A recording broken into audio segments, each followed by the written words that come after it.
Hi friends, welcome to my YouTube channel. ನಾನಿವತ್ತು ನಮ್ಮ LIC ಆಫೀಸಲ್ಲಿ ಪೂಜೆ ಇತ್ತು ಅಂತೇಳಿ ಆಫೀಸ್ಗೆ ಹೋಗ್ತಾ ಇದ್ದೋ. ಸೊ ಇನ್ನು ನಾನು ಹೋಗೋಷ್ಟರಲ್ಲಿ ನಮ್ಮ ಸ್ಟಾಫ್ ಯಾರು ಬಂದಿರಲಿಲ್ಲ. ನಾನು ಸ್ವಲ್ಪ ಇವತ್ತು ಬೇಗನೆ ಹೋದೆ. ಯಾಕೆ ಅಂತ ಹೇಳಿದ್ರೆ ಯಾವಾಗಲೂ ಲೇಟಾಗಿ ಹೋಗ್ತಿದ್ನಲ್ಲ, ಅದಕ್ಕೆ ಅಂತ ಹೇಳ್ಬಿಟ್ಟು ಹೋದೆ. ಅಷ್ಟರಲ್ಲಿ ಎಲ್ಲರೂ ಬಂದೋದ್ಮೇಲೆ ಪುರೋಹಿತರು ಕೂಡ ಬಂದು ಪೂಜೆನೆಲ್ಲ ಮಾಡ್ತಾಯಿದ್ರು.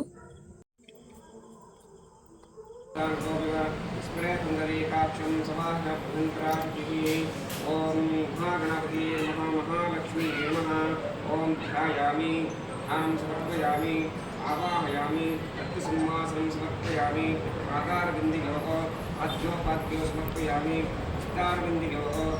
ಇನ್ನು ಈ ಪೂಜೆ ವಿಶೇಷ ಏನಂತ ಅಂದರೆ ಪೂರ್ಣ ಫಲ ಅಂತ. ಏಕೆ ಅಂತ ಹೇಳಿದ್ರೆ ಈ ವರ್ಷದಲ್ಲಿ ಅವ್ರು ಅಂದ್ಕೊಂಡಿರುವಂಥ ಟಾರ್ಗೆಟ್ನ ರೀಚ್ ಮಾಡಲಿಕ್ಕೆ ಅಂತೇಳಿ ಪೂಜೆನ ಇಟ್ಕೊಂಡಿದ್ರು. ಪೂಜೆನೆಲ್ಲ ಕಂಪ್ಲೀಟ್ ಆದಮೇಲೆ ಪೂಜೆನೂ ಕೂಡ ಚೆನ್ನಾಗಾಯಿತು. ಪೂಜೆನ ಮುಗಿಸ್ಕೊಂಡು ಆದಿದ್ದಾದಮೇಲೆ ನಮ್ಮ ಮ್ಯಾನೇಜರ್ ಎಲ್ರಿಗೂ ಕೂಡ ಸ್ವೀಟ್ನ ಹಂಚಿದ್ರು. ಸ್ವೀಟೆಲ್ಲ ತಿಂದ್ಕೊಂಡು ನಾವು ಕೂಡ ಮನೆ ಕಡೆ ಹೊರಡೋಣ ಅಂತೇಳಿ ಹೊರಟು.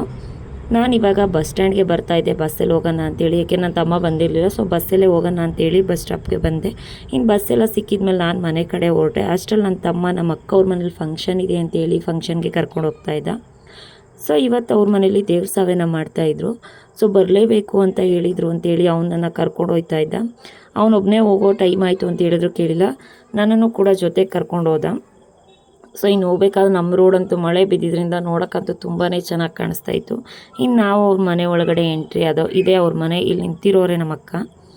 ಇನ್ನು ಇಲ್ಲಿ ನಾನ್ ವೆಜ್ ಊಟ ಕೂಡ ಮಾಡಿದರು. ನಾವಿನ್ನು ಊಟನೆಲ್ಲ ಮುಗಿಸ್ಕೊಂಡು ಮನೆಗೆ ಹೊರಡೋಣ ಅಂತ ಅಂದ್ಕೊಂಡು ಅಷ್ಟರಲ್ಲಿ ನನ್ನ ಫ್ರೆಂಡ್ ಫೋನ್ ಮಾಡಿ ನಮ್ಮ ಮನೆಗೆ ಬನ್ನಿ ಅಂತ ಕರೆದು ನಾವಿವಾಗ ಅವ್ರ ಮನೆಗೆ ಹೋಗ್ತಾ ಇದ್ದೀವಿ.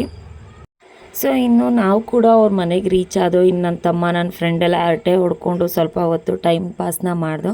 ಏಕೆಂದರೆ ನಾವು ಯಾವಾಗೂ ಅಷ್ಟೇ ಅವ್ರು ನಮ್ಮ ಮನೆಗೆ ಬಂದರೆ ನಾವು ಅವ್ರ ಮನೆಗೆ ಹೋದ್ರೂ ನೈಟೆಲ್ಲ ಮಾತಾಡಿ ತರಲೆ ಮಾಡಿ ಮಲ್ಕೊಳ್ಳೋ ಅಷ್ಟರಲ್ಲಿ 3 ಗಂಟೆ 4 ಗಂಟೆ ಆಗುತ್ತೆ. ಸೊ ಇವತ್ತೇ ನಾವು ಫಸ್ಟ್ ಟೈಮ್ ಬೇಗ ಬಂದಿದ್ದು.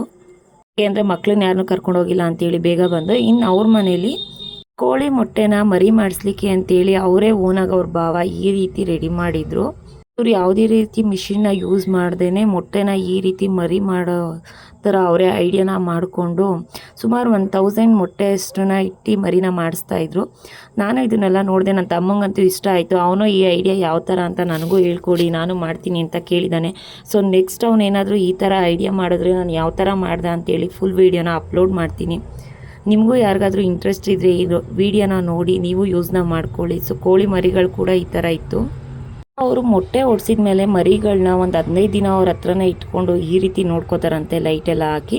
ಆಮೇಲೆ ಅವರು ಫಾರ್ಮ್ಗೆ ತೊಗೊಬಿಟ್ಬಿಡ್ತಾರೆ. ಅವ್ರದ್ದು ಕೋಳಿ ಫಾರ್ಮ್ ತುಂಬ ದೊಡ್ಡದಿದೆ. ನಾನು ಅದನ್ನು ವೀಡಿಯೋ ಮಾಡ್ಕೊಳ್ಳೋಕ್ಕಾಗಿಲ್ಲ, ಸ್ವಲ್ಪ ಟೈಮ್ ಆಯಿತು ಅಂತೇಳಿ. ಇನ್ನು ಇದನ್ನೆಲ್ಲ ನೋಡಿಕೊಂಡು ನಾವು ಕೂಡ ಮನೆ ಕಡೆ ಹೊರಟು. ಇನ್ನು ದೇವಸ್ಥಾನದ ಹತ್ರ ನವಿಲು ಕೂಡ ಇತ್ತು. ಸೊ ಅದನ್ನೆಲ್ಲ ಸ್ವಲ್ಪ ವೀಡಿಯೋ ಮಾಡಿಕೊಂಡು ನಾವು ಬಂದು. ಇದಾಗಿತ್ತು ಇವತ್ತಿನ ಲಾಗ್. Thank you.